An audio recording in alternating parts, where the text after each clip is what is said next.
Alhamdulillahi Rabbil Alamin. Wassalatu wassalamu ala ashrafil anbiya wal mursalin.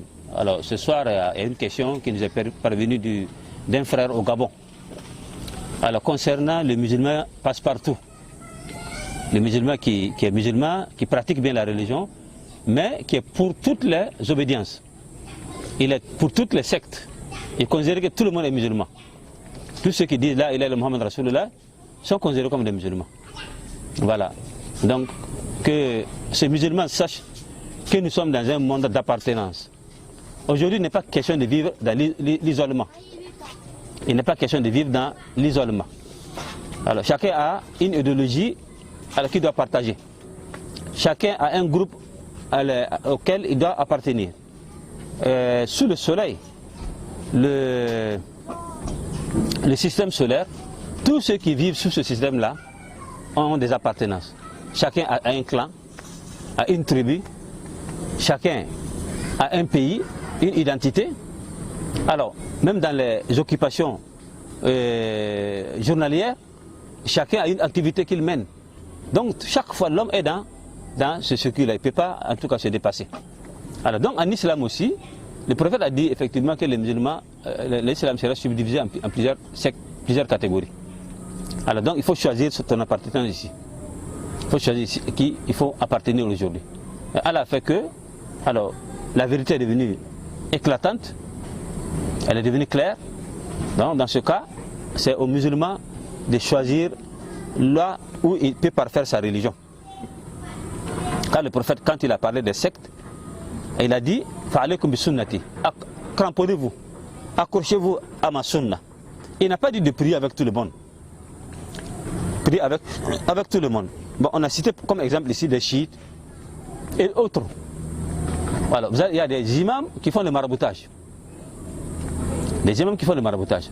Alors que les éléments disent que si tu pries quelqu'un qui fait le maraboutage, qui fait le shirk, il faut nécessairement renouveler la prière.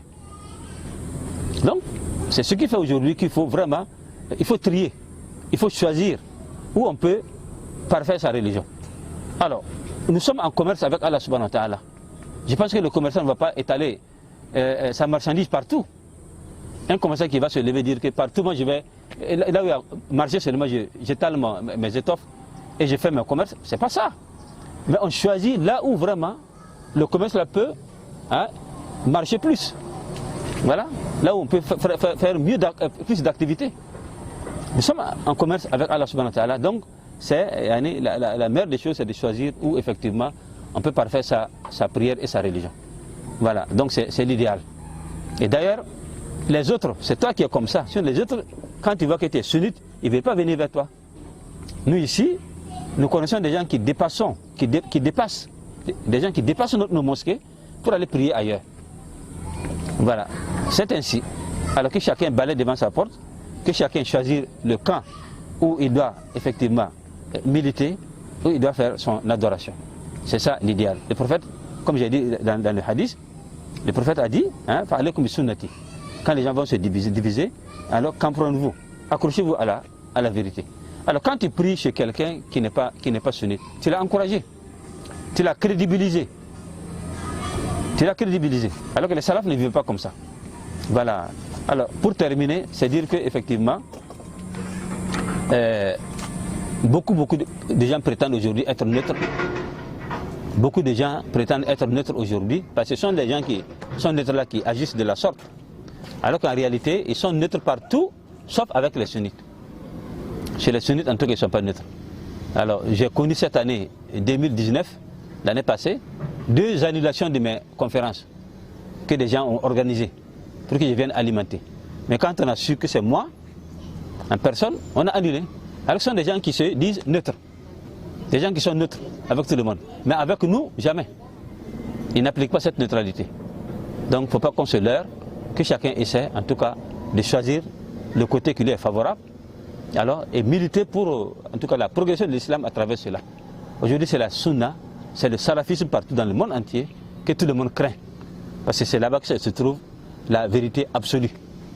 Naam. On ne dit pas qu'il n'y a pas de faille. Ce n'est pas le salafisme en tant que tel, mais les salafistes peuvent avoir des failles, des pratiques malsaines quelque part.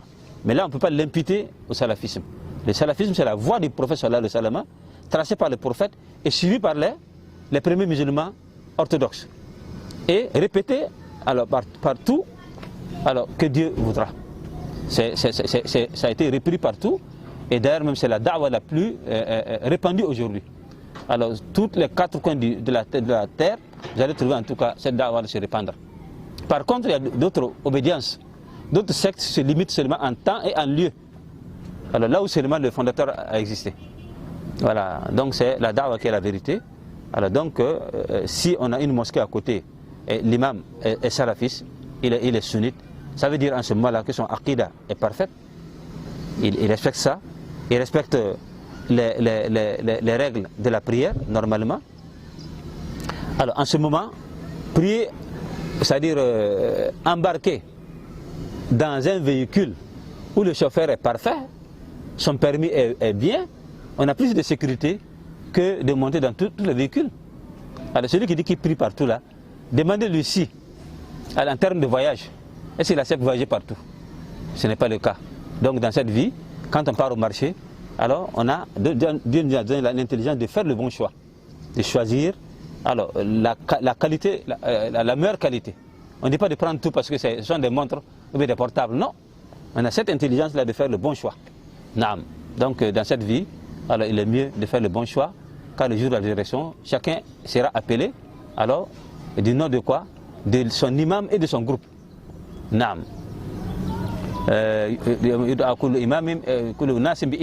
Dans surat Al-Isra. Donc chaque groupe avec son imam.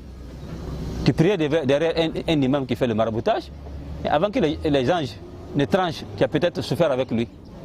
Donc j'ai prie à Allah de nous assister et de bénir notre vie. Barakallahu fikum. Assalamu alaikum wa rahmatullahi wa barakatuh.